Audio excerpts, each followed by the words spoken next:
Hello, my friends. I am Jessie. My husband Dominic and I do the YouTube channel We Seek Summits, and I'm trying something new. I'm going to start interviewing my friends and start bringing their expertise essentially into play and trying to give you guys lots more just variety and options. So I have my beautiful friend, Miss Laurie, who I have gotten to know over the last couple of years, and she brings an incredible wealth of knowledge as she has cared for how many decades now, Laurie, for kiddos? Like 4 decades, yeah.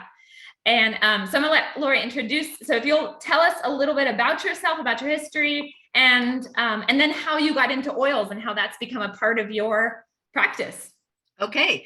First of all, it's really hard. Once you start oils, it's really hard to separate your life before and your life after, because it just becomes such a part of you. Just like some of those other habits that we have going. Yeah. I started teaching eons ago. Back in the dark ages. No, I've been teaching since I was 20. I had a double major, a degree in elementary education and in deaf education, with special education extra courses to support those. And I got that degree in 1978. So I have been working with students ever since. And when I stopped teaching in the classroom, because I had kids at home, I started bringing kids into my home. People would call me and say, Awesome. I have a student, can you help? And so as I learned more and more and more, I realized I know nothing. And the more we learn, the more we realize how much more we need to learn. And that just created a base for how students are so completely different.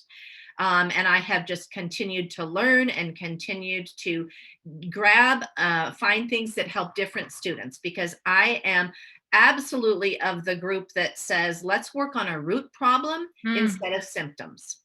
I love that. And for me, I'm like, anything that I can be adding in, anything that I can be doing in my home to continue that healing, I'm going to look for and try and do and incorporate. Right. Yes. Because just like with any medical thing, if we just treat symptoms, Yes. we can hide the root problem. So I really like digging in and getting down to, it's like peeling away layers upon layers sometimes. Yeah. And so it's really fun. Nobody is the same. It is the best. So when I was introduced to oils, this just blew my world open, like open. Yeah. And so awesome. I was introduced to oils 8 years ago. And there's not a day that goes by that I am not thankful for the oils. Mm-hmm. Then when I discovered how they can help my students, I used them for myself for a long time. Mm-hmm. And then I had my favorite story. One of the most impactful moments for me with education in oils. I had a boy at that time, he was in first grade. That mm-hmm. boy is now a sophomore in high school. And because of the impact it made on him, he will stop by my house on his skateboard, his longboard, every couple of months just to see me. Just to say hi. That's incredible. Yes. So tell me a little bit about, so this talk today, sorry, I've got this beautiful natural lighting, so the sun is like doing its thing. So I have so many friends and family who have children with, we're just going to broaden this and say focus and attention issues. Right. And obviously, talking the full spectrum. And I know this is a broad category, but I know so many now. So I guess to give us a little bit of background, that's what we're going to be talking today. It's for parents. This is for you. Things that you can do in your home to be caring for your kiddos. And I like to say it is if my children have to run a 100-meter dash, that's their life, their race, but then it's full of hurdles.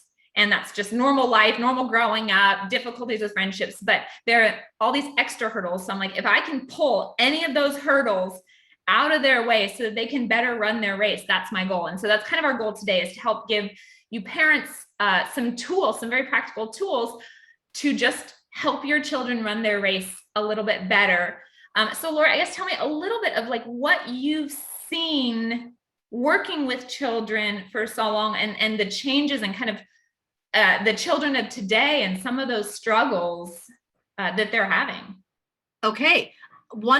As you were talking there, is going, one of the biggest things is I think that we have failed to understand and take into account what our children are capable of mm-hmm. and what they are not capable of.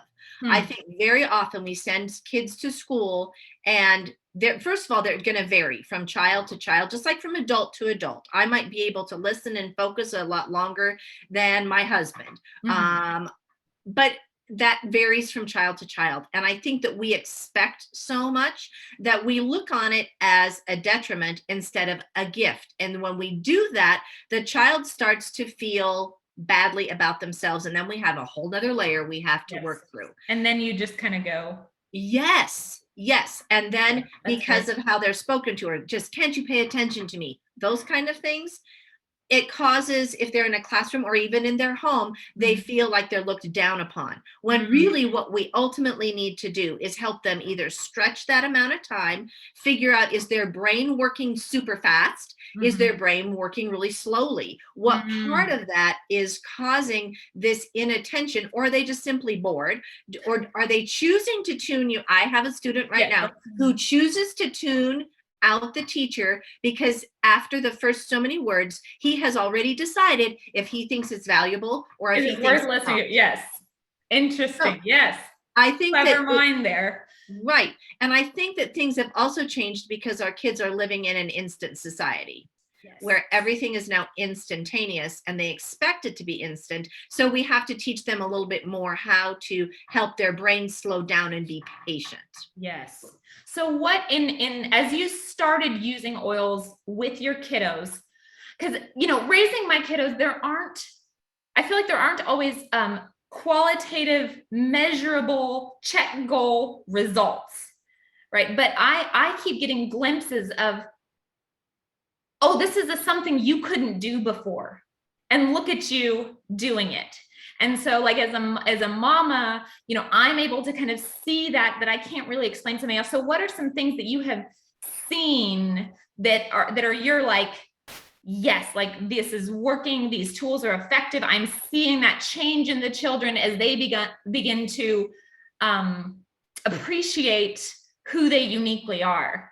Yeah. And the biggest thing about the oils with this is that we begin to empower our children and equip them. So I'm all about empowerment and equipping. And this is what happens. So that boy who comes by on his longboard was in first grade, and he could not sit on a chair in my kitchen to work for even 2 minutes. He was off and he was running. And so one day I asked the mom, I said, do you mind if I try essential oils with him? And she said, I don't care.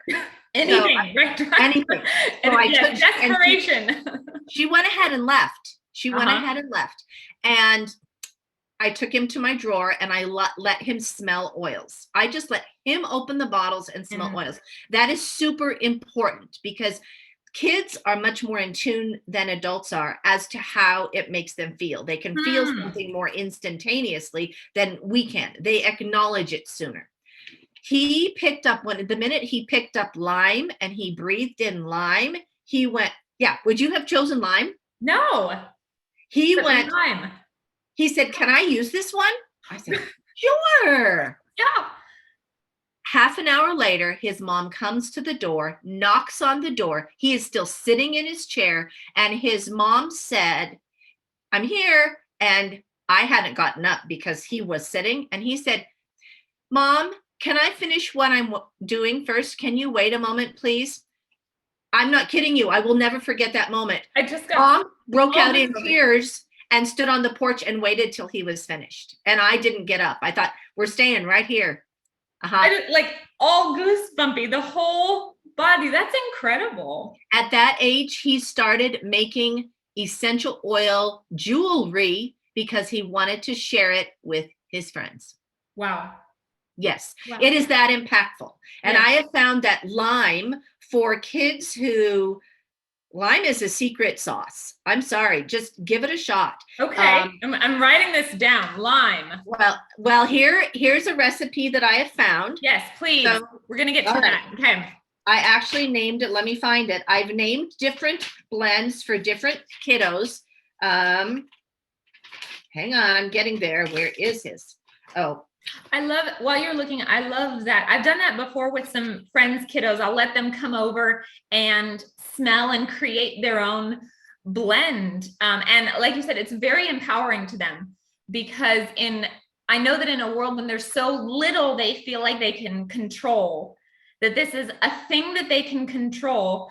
And whether they use it or not, because my children have used the oils on and off in situations, but they at least have that option. It's like just another tool in their tool belt. You know, we watched Inside Out and we were talking colors, and we've gone to different, therapies and talked to different experts, and everything is like, just another tool. And so I feel like then it allows them to exercise that, hey, I have a tool, and as they slowly keep working on it, like I said, it empowers them this is how I feel, and I know it's not right, and there's something I can do about it. Right. Right. And whether or not they do it every time, but it's building those good habits of there's a something I can do. The reason that is wonderful. The reason this is particularly important, since you hit that nail on the head so well, if we don't help them find those solutions that they have, particularly with focus and attention when they are young, it is not at all uncommon for them to find illegal ways to support that when they hit their teenage years. Wow. And you see a lot of use of other substances that actually make them feel that difference. So this is why this is so critical, as far as I'm concerned, that we teach them. And if they don't know when they're younger, we have to help them learn how to feel and recognize that difference. This makes me feel better. This one doesn't. So offering several choices and letting them understand how they feel.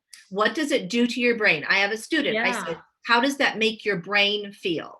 And right away, I will bring 2 or 3 to a session I have every Tuesday with a student that acts just like this one did many years ago. Mm-hmm. And I will set them out. He'll smell them. He'll go, no, yep. He said to me, this is going to also give you goosebumps. We did that one day. He went, whoa, that just made me remember things. Lime, secret sauce. Here is the recipe. Yes, give us your recipe. Okay. We want, and you change this to how much you want in a bottle, but this is the basic recipe. Okay. 1 drop rosemary. 1 drop rosemary. Okay. 4 drops lime. Okay. 1 drop frankincense. Okay. 2 drops peppermint. Okay. That is Ian's secret sauce. Ian's secret sauce. That's incredible. Yes.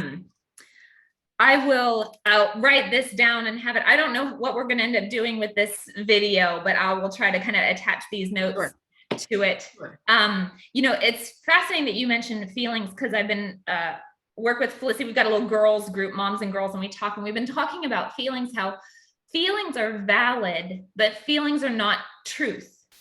But they're an indicator. And we talked about, what's an indicator? And like in the car, when a little light goes on, that's not the problem. Kind of going back to what you're saying, like root problems, like the light is not the problem. The light is telling you there's something else. And so our feelings are important, and we need to listen to them and press into them, and, maybe sit in it for a little while. My doctor talks about, especially negative things, we need to digest it. We need to kind of take it in and work through it. The digestion, I think, is really important, is keep the good things and then get rid of the waste, not whole. But so I love that you're saying recognizing feelings, because I know I have big feelings. My kiddos have big feelings. And so we can recognize it, but it's an indicator. It is not necessarily truth. But how can you then work through that, which many adults cannot do? And I think that we get confused. And when you see someone with focus and attention, sometimes we have even a dyslexic piece going on. And when we have that kind of piece going on, the understanding of vocabulary words can become an issue. When we have the word feel, there is a concrete meaning of that. Like, what does it feel like when you touch your arm? Touch. Yes. And your feelings, the emotional piece. And so with oils, because they affect us that way so dramatically, we have 2 different pieces. how does it emotionally make you feel, and how does it make your body feel? And I think that those are two completely different things, because we need to help them understand that they are both valid. Sometimes the feelings, the emotional feelings we get might not be truth. But we have to understand the physical feeling, the physical, how the pressure on our body, the whatever it makes our body sensations. Yes. We have to help them understand the difference, because otherwise that can become confusing. Yes. I mean, so our vocabulary changes how we view these things. Does that make sense? Yes. And I like that. So how does it make you feel emotionally, and how does it make your body feel? Yeah. Because we know that, spiritual or emotional stress and sickness can then make you physically ill, and vice versa. Right. So this is incredible, Laurie. I'm so glad we did this. So me too. The practical things that you've given us are a little bit of looking differently at our children. Because I know, for me in particular, I've had to change my terminology of you're not stubborn, you're persistent. You are not necessarily strong-willed, you are spirited. And looking at those things that have a negative connotation, but there's also a positive connotation as well. Those things that are really excellent traits as adults, right? We want driven, hardworking, focused, and all that. And then you said really allowing the children to create their own experience. And I know there was an excellent, the Shiraz talked about using oils as part of creating an experience. And so I love that you said that, like, allow the children to do that, and then kind of helping to press in and asking those questions that they can't yet put words to, of how is this making you feel, and how does it make your body feel? And then, okay, you've given us one recipe. So then what else? Do you have any other recipes? I have another recipe that I want to give you. Okay, please. Because this one, I had another student. Let's see, where are we here? You've seen this in Essentially Blessed as another name. Okay. And I started with this because this little guy, just so you know, this is how amazing oils are and how they impacted me. This little guy, when I had him, was in kindergarten. He had repeated kindergarten, and there's a place for kids to play and learn and all those kind of things. And I get that developmental piece, except there was something with this boy. He could not learn. He was struggling with actually learning. And so I asked his mom, would you mind, I'll make a roller bottle. If I put this together, would you mind rolling this on his neck, his base of his brainstem and his spine every day before and after school, and let's just see what happens. Okay. I am not kidding you. In less than 8 weeks, after 2 years of working on this, bam, switch flipped. I am not kidding you. He started learning. It was. Wow. Yeah. I'm noticing in that story, and we've noticed the same thing with oils. There's some where there's like an instantaneous, like, a hit of something. Like you said earlier, he's like, I'm remembering things. But then some of it's also those kind of gradual changes that you don't necessarily always notice. But then here you are 8 weeks later and you're like, oh, wait, there's a thing that's happening that wasn't, or maybe I'm sleeping better, or maybe I have more energy and stuff. And so I love that you shared that story as well, because I think that focuses on the importance of using oils consistently. And, wonderful mom for doing it for 8 weeks, because I think a lot of us are like, oh, a couple weeks I've tried this and it's not working. Right. And so scientifically, we know that the oils are doing incredible things chemically and biologically in the body. So maybe that's a little bit of encouragement of like, keep using them, keep trying, keep experimenting a little bit, but, and then look for those changes, notice those things, along the way. Yes. So that's incredible. Okay. So what's this recipe? Yes, my original recipe. Yes. 35 drops DDR prime. for anybody listening, DDR Prime, I think one day we're going to look back at DDR Prime and realize that it is probably the most impactful blend we have. It's an incredible blend. I don't think we talk about it enough. Yeah. But yeah, it is an incredible blend. Because it's for so many different things. So many different things. And I drink it in my water daily. I don't even remember all the things it's for. I put a couple drops in my water daily. Okay, continue. Yeah. So, and you would do this in a regular 10 milliliter roller bottle? I do this in an empty 15 ml bottle. Got it. And decide if I want it in a diffuser, decide if I want to make a roller bottle. I kind of make Got it. So you kind of blend the oils. Okay, so this isn't diluted. Okay, and the previous one was a ratio. Got it. Okay, continue. Okay. 5 drops vetiver. The reason we use vetiver is because it helps with compulsivity and with the slowing the brain down so that it's not firing as fast. Which DDR Prime also helps with because of the oils in that. Okay. 5 drops patchouli. This actually works on obsessive feelings. So that's why I love this, because if fixated on right. So it kind of helps alleviate that. 10 drops bergamot, which works on stress. It's a neurotonic. So those are both real helpful here. Then after that was my basic, the first thing I started with. As we went on, I added in petitgrain. Actually, as I flipped, the first part was my original blend. As I had a boy who was severe on the spectrum, and that's why I added these others in. Okay. So the petitgrain. Okay. Copaiba. And that's where I left it for my kiddo on the spectrum. Okay. Now, for those of you listening, just know that your child may react differently. Okay. And so if you have a complete list of the oils, even if you need a product guide, whatever you need, try the oils. Have them smell them. Record what reaction do they have? Try it for a few days. What reaction do they have? Change it as you need to. You know, those are really valuable. Getting a resource book and looking at that to say, all right, my child is acting this way. What could that root problem be? And let's try that. Adapt this for your child, because no 2 people are the same.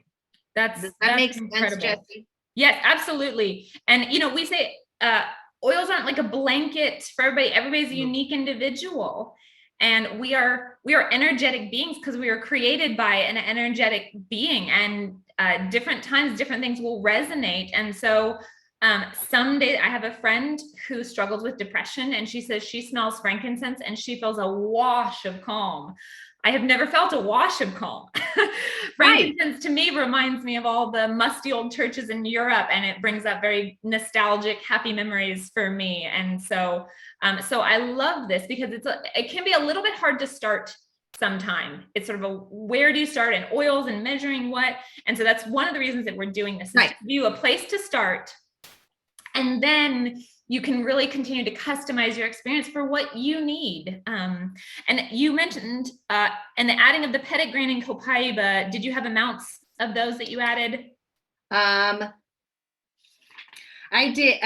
Another page, another note. Yes, I put in 10 drops petitgrain. Okay. And 10 drops copaiba. Okay.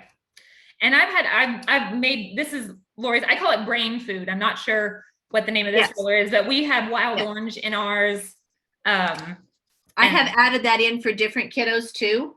The other thing that you need to know when you're looking at your child, this other child that was on the spectrum, he liked, and I have a couple other students that do this, they like a strong scent. So for him, it was geranium. He liked the jolt geranium gave him if he put it on the roof of his mouth. He liked the jolt. He would ask me every day, right? He would ask me every time, can I have some of that oil? He liked the jolt it gave him. I have two others who like past tense for focus. Interesting. Past Okay. tense is it for them for focus. So if you want to even, I don't have many kids who choose Intune. Okay. And I still have it as an option. I don't know if it's the patchouli or what it is. Past tense. Past tense. Uh-huh. I discovered that by accident one day with a student, and she would come back and say, that oil we used last week, what was that? I needed it. It made me listen better. Okay. Yeah, and you can't make this stuff up. Like kids No. just say it. They like it or they don't. You can tell in their faces. And I love the straightforward way that they are saying they're having this experience. This is incredible. Right. I'm going to okay, so I want to, well, I feel like we could go so much more. So, I do want to give you a tip, yes, though. Please. In this world of masks, for people who have to mask, okay.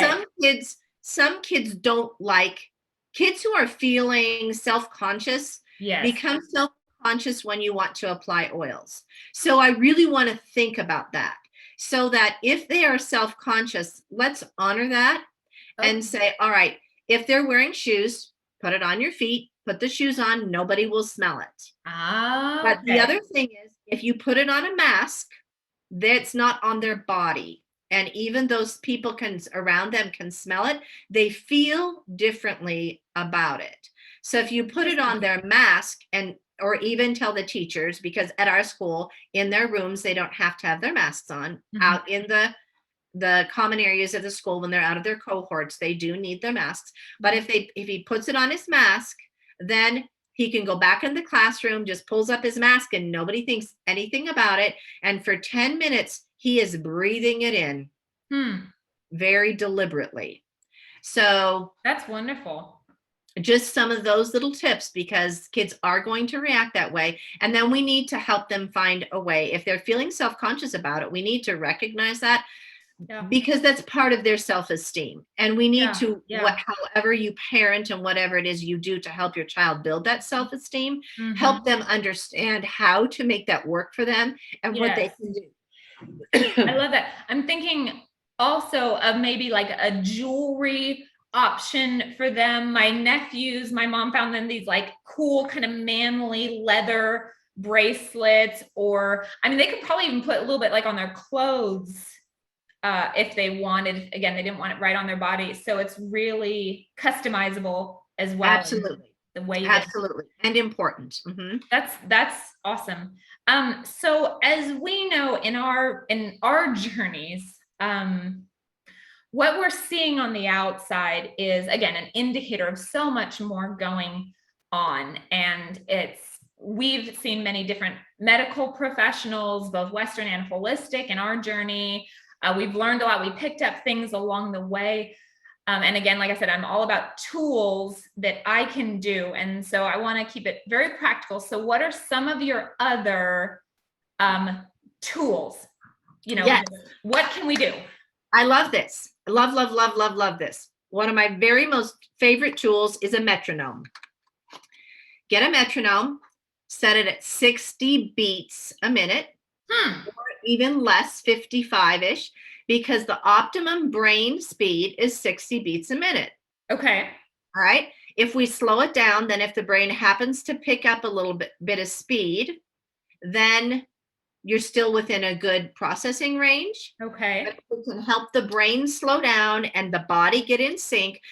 When it's really fascinating, when our motor and our visual and our auditory are all timing the same, the brain function in the central part of our brain, this part right up here in front, that is so, people talk executive functioning, you talk all that, the corpus callosum, the all this cortex and thank you needs this. And in a brain scan, if you have even one of those pieces not processing at the same exact tempo, the speed, the brain doesn't look the same.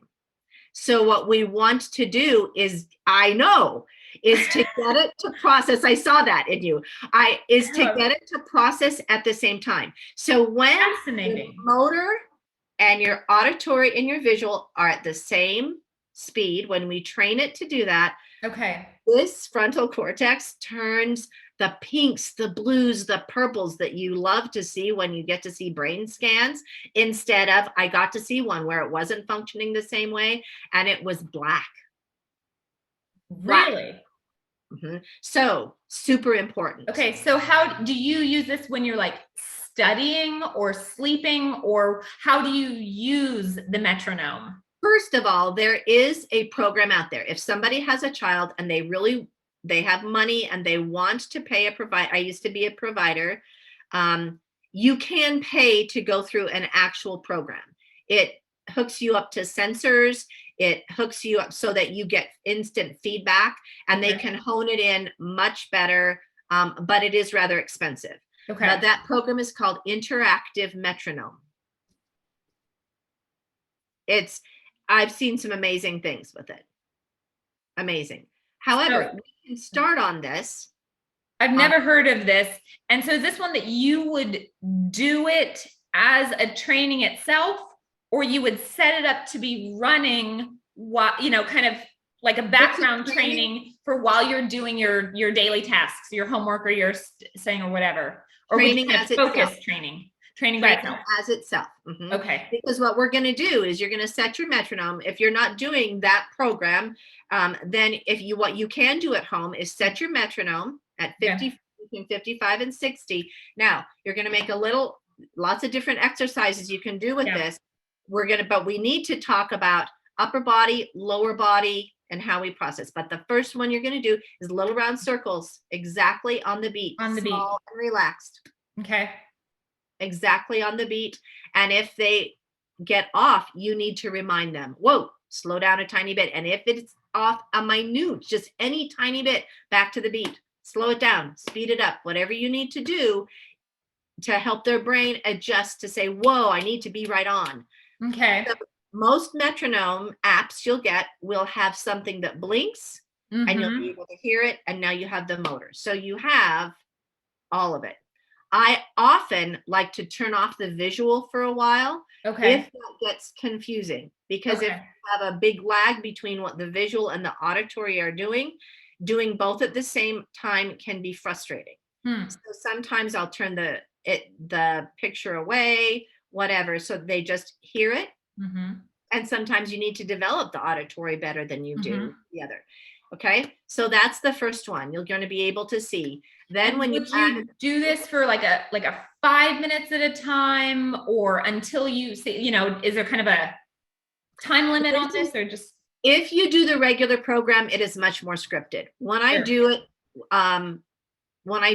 because I don't use sensors anymore because I had to let the program go because it's expensive. When I do it with a student, I started someone just yesterday who's having troubles choosing to stay focused and to be focused both. He only made it 30 beats before he was like done. Okay. And we don't want to get to the point of frustration. We want to push that point of frustration. Yeah. So then I had him get off, and this is something else I want people to recognize, is how important our muscles are to how we function. So I had him roll on an exercise ball, have to balance and pick up weighted balls and set them back down. And then we would change that up so that we were balancing on a balance board, but he would have to throw the balls to me. I would catch them. I'd throw the balls back to him. And I think we were using 2-pound weighted squishy balls. Okay. So the weights are important. The movement of our large muscles are important. Once we got through that for about 2 minutes, we'd go back to the metronome. And I said, all right, I know that 30 beats was hard for you, but I think you can do 40. And we did 40. And then he needed another break. We ended up making it to 60. Okay. Yeah. Ultimately, the goal, usually I would like to at least be able to do 1 full minute at the very beginning. But if you're doing this whole program, we actually build up to over 20 minutes of just this. Wow. Yeah, because you're moving the brain into an automatic response so that as it hears it, you don't have to be so mentally focused on hitting the beat. Yes. One of the most impactful tasks for somebody who needs focus and attention. Okay, that's incredible. As you progress through that, I'm just going to add this because yes, we can get to where our hands are timing, but our lower bodies are not timing. So you're going to want to get feet on the beat. Boom, boom, boom, boom, boom. Does that make sense? Yes. I have seen in, trying to determine if your child actually has focus issues or is on this spectrum. It's one of those, because I heard a doctor say, if they can sit in front of a TV show, it's not a focus issue, right? Like they can sit still in front of a TV show. And so he talked about if their legs, their legs can do this thing, they can sit and with dangling off, do this, and talking a lot about kind of the cross brain and sort of getting the whole body involved as well and noticing. So I'm liking hearing, I more kind of disagree a little bit. I disagree with him a little bit.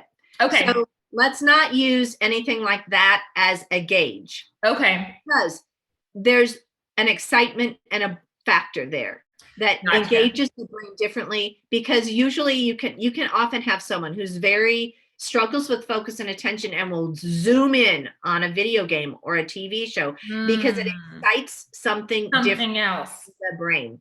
Okay. So that's kind of a tough one. Okay. That's kind of a tough one. What I prefer to do, different parts of the brain are being stimulated. Okay. I prefer to say, if you ask your child to go do 3 things, can they get them done? Okay. If they're a little bit older, if you ask them to do 5 things, can they get them done? If they cannot, we have a focus and attention breakdown somewhere on that path. Okay. They might look at you and say, what? What? Yeah. You might have to repeat it. If you have to repeat it several times, we've got a breakdown somewhere. Okay, that's great. So I know you had a few other tools and you've got all your stuff spread out. So what? Are we okay on time to go do a little bit more here? Well, I think this has been excellent so far. It certainly hasn't been our 20 minutes, but give us your last Okay, I have a couple more things. Yeah. People like to do fidgets. Okay. Fidgets can be good and fidgets can be bad. What we need to understand with a fidget is fidget spinners that were popular at first are not good for the brain, because what causes them to move is inertia, not a body function. If you can make your body do the work instead of an item do the work, those fidget spinners, the item was doing the work. You started it and then it just continued to do the work for you. If you can have a fidget, this is a fidget. Bicycle chain with a key ring. Can you see those? Yes. Okay. This can, as you mess with it with your hand, you are causing work to happen. You have to make those muscles, the fine motor muscles in those fingers, do the work and make it go. You can do different things with it. Sometimes I just have most everybody prefers straight bicycle chain. Like we clean it up. I'm not kidding you. A length this long. Yeah. And as they're working, they just grab doing this.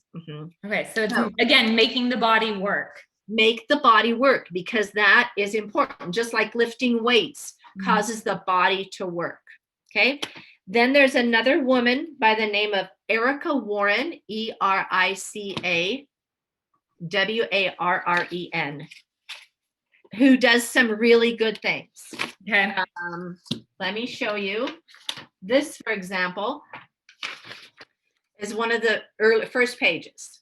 Okay. So the student's going to look at, there's a rule at the top, the number in the shape, and then the next one is the shape's number of sides. Okay. So they're going to have to say 3, 5, 5, 3. Does that make sense? Yes.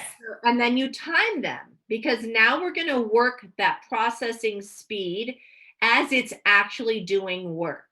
Does that make sense? And she has books of these. So this is just an early one. This is just tell me number 7.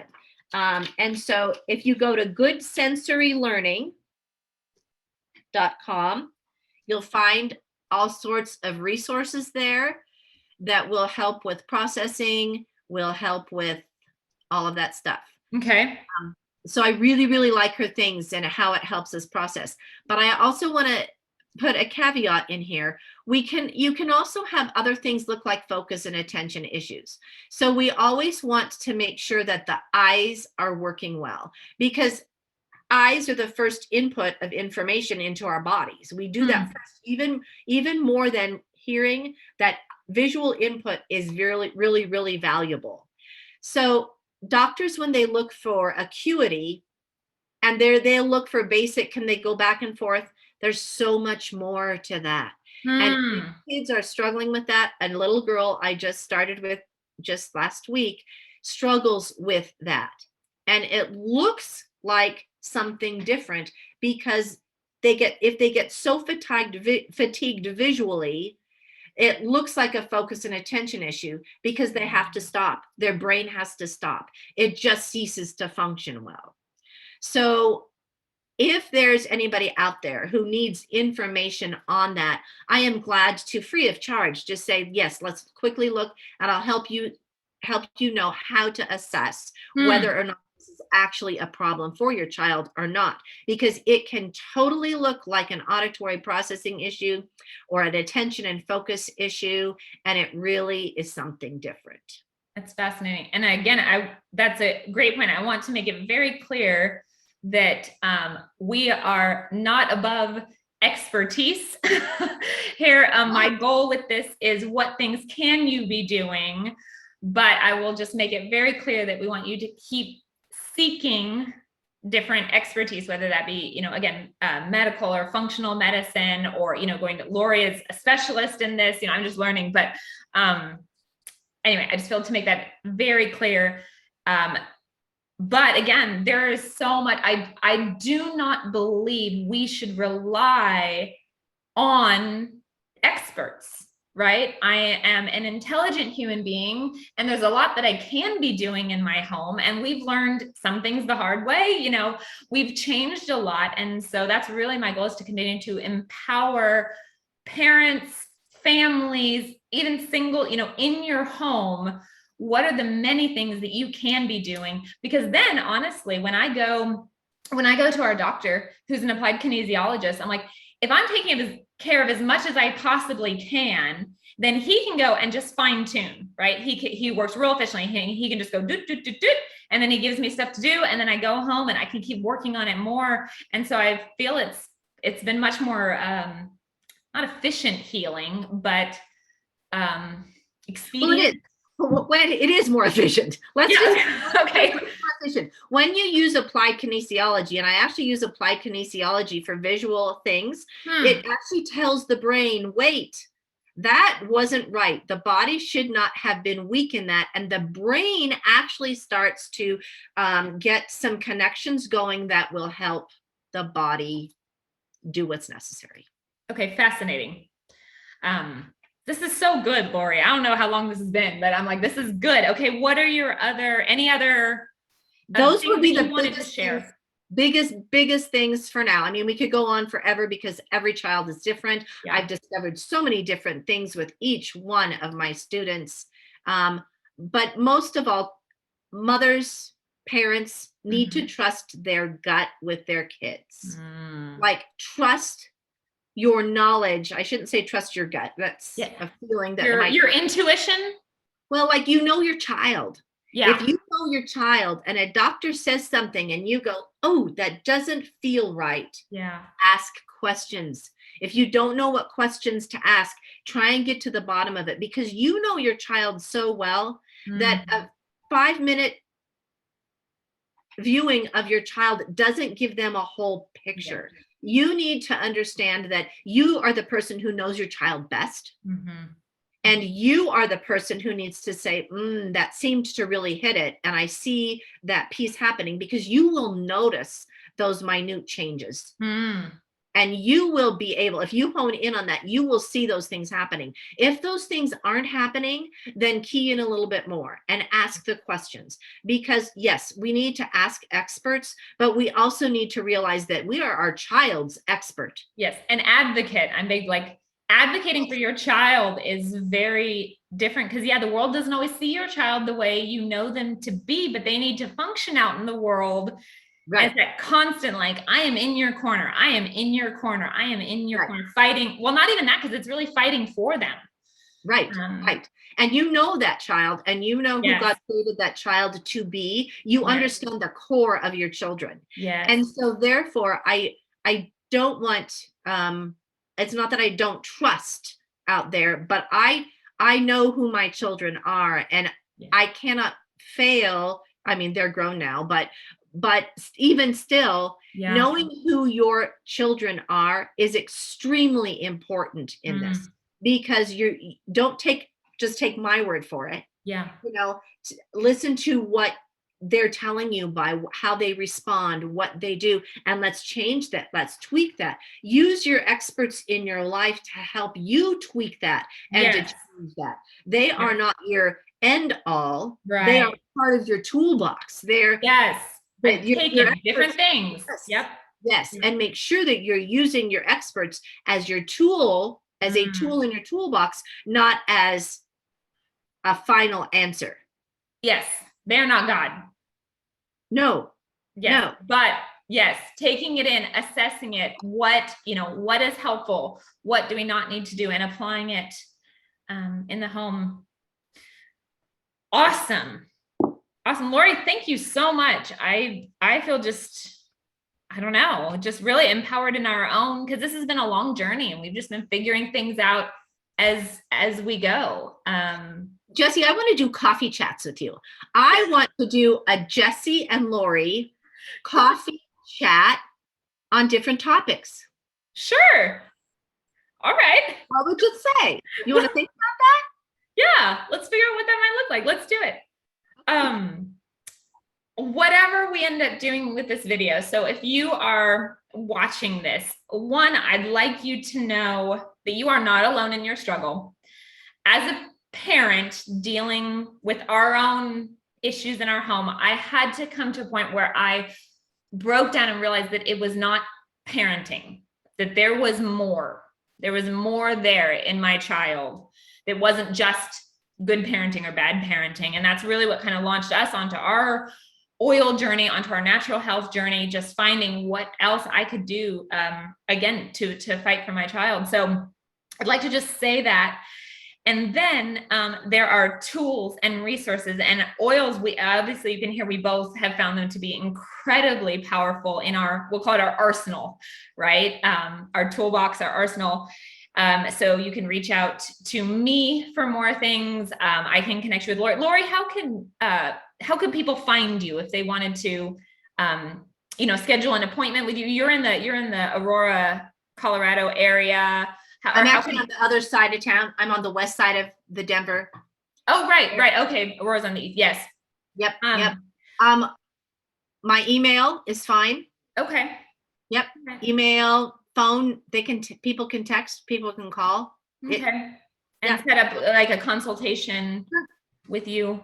Awesome. Yeah. And then I don't know, is there anything that you're like, oh, I wanted to mention this and we haven't gotten to it? Any last like nuggets that? Always consider gut health. Oh. There's our next coffee chat. Always recognize gut health. Gut health. So I won't say, something came across my feed today that is a really good reminder. Too much sugar does not cause ADHD, but too much refined sugar, refined carbs can exacerbate it. And it can be a quick diagnostic tool. Like if you give your child a bit of sugar and they have a quick reaction, we are talking gut health. We are talking brain stuff, which is what attention and focus is all about. Yeah, there's a whole nother chat there for sure. So, All right, my dear. Thank you so much. And thank you all for watching. I really hope that this was helpful. I mean, this is our goal. We're a couple of moms here figuring it out. You know, this is real life. We've been working through this. I've got frizzy hair. We're in our bedrooms doing this. And we truly hope that this is useful and beneficial and a blessing to you. So as always, give feedbacks, questions, let us know how else we can help support you on your unique journey. So thank you.